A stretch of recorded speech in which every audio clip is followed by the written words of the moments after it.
जो गतिरोध जारी है, बजट सत्र का दूसरा चरण 7वां दिन। गतिरोध को दूर करने की एक कोशिश लोकसभा अध्यक्ष और राज्यसभा के सभापति ने की है, लेकिन क्या दिखता है कि 2 बजे तक स्थगित हुए हैं दोनों ही सदन। 2 बजे के बाद इस पूरे सुझाव प्रयास का कोई असर दिखता नजर आता है।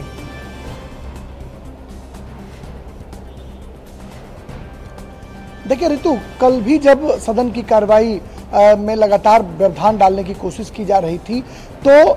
लोकसभा स्पीकर जो ओम बिरला हैं, उन्होंने लोकसभा में यह स्पष्ट तौर पर कहा था कि सत्ता पक्ष के लोग हों या विपक्ष के लोग हों, वो हमारे चैम्बर में आए, हमसे बातचीत करें और बीच का रास्ता निकालें। कल उनकी अपील का असर दिखाई नहीं पड़ा। फिर आज उन्होंने, जब सदन की कार्रवाई नहीं चल पाई, तो उन्होंने आज जो है वो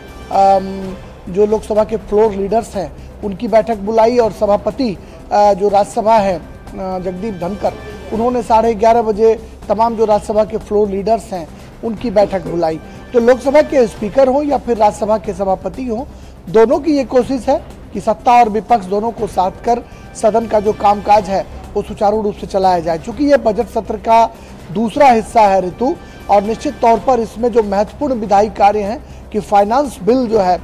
उसको पारित कराना बेहद ही महत्वपूर्ण माना जाता है, जिससे पूरे देश की अर्थव्यवस्था जो है वो संचालित होती है। और इसके अलावा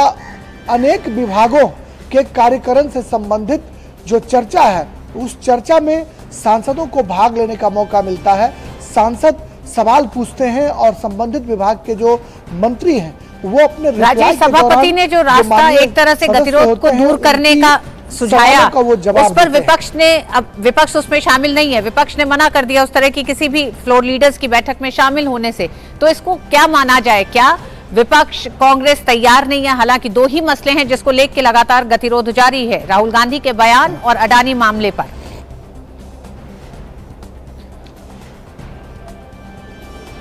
देखिए, जिस समय 11:30 बजे बैठक सभापति ने बुलाई, 11:30 बजे कांग्रेस के जो कई सांसद हैं वो मीडिया कर्मियों को बुलाने के लिए आए कि उनका जो है वो विरोध प्रदर्शन है। और आज उन्होंने गांधी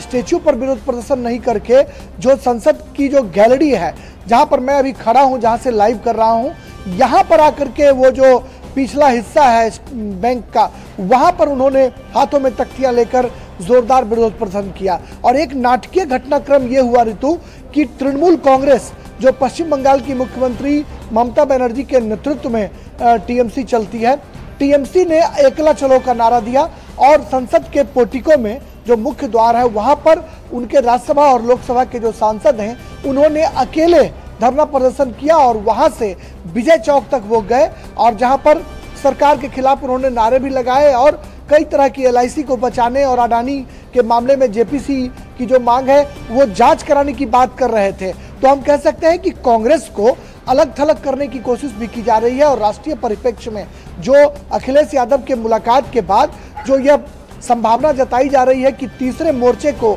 ममता बनर्जी हवा देने में जुटी हुई हैं, उसकी बानगी, उसकी झलक कहीं ना कहीं आज संसद में देखने को मिली, जब मुख्य द्वार पर टीएमसी ने अकेले प्रदर्शन किया और एकला चलो का नारा। बिल्कुल राजेश, जो आप कह रहे हैं कांग्रेस को अलग थलग करने की या कांग्रेस के साथ खड़ा नहीं होना चाहती अब टीएमसी इस विषय पे। राजेश, दूसरी बात यह है, राहुल गांधी लगातार कह रहे हैं कि उन्हें बोलने का मौका नहीं दिया जाता है। नियम 267 के तहत जो 11 नोटिस दिए गए राज्यसभा में, सभापति ने उन्हें नामंजूर किया है। नियम 267 कहता क्या है? साथ ही साथ राहुल गांधी जब शहर में है ही नहीं, जब संसद सत्र शुरू होता है, तो फिर वो जो लगातार इस दलील पर अपनी बात को रख रहे हैं कि उन्हें बोलने का मौका नहीं दिया जा रहा, तो वो किस तरह से उसको सही माना जाए?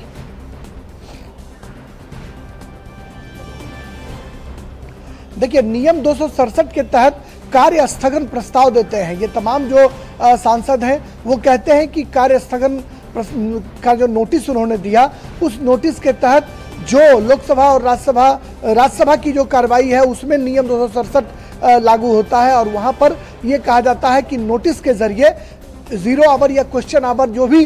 सभा की कार्रवाई उस समय चल रही होती है उसको स्थगित किया जाए और जिन मुद्दों पर सांसद नोटिस देते हैं उस पर चर्चा कराई जाए। तो कहीं ना कहीं सभापति ने तमाम जो 11 नोटिस दिए गए उनको कल भी उन्होंने खारिज किया, आज भी खारिज किया और कहा कि यह नियम के विरुद्ध है कि हम कार्य स्थगन प्रस्ताव, कार्य को स्थगित कर कोई ऐसा बड़ा मुद्दा होता है जिस पर राज्यसभा विचार करती है, लेकिन छोटे छोटे मुद्दे पर अगर रोज नोटिस दिया जाए तो 0 आवर और क्वेश्चन आवर को सस्पेंड कर चर्चा कराना जो है वो बहुत आसान नहीं दिखता है। इसलिए जो सभापति हैं वो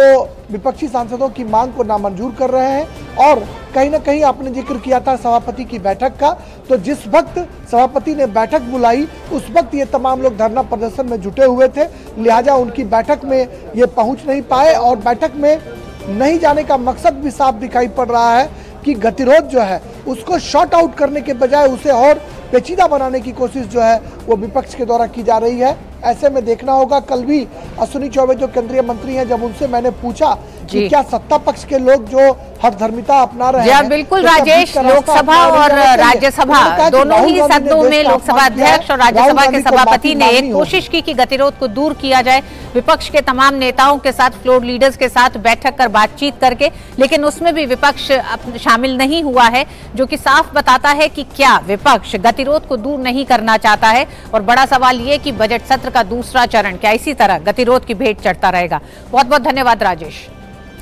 मिड डे प्राइम में यहाँ वक्त एक छोटे से ब्रेक का।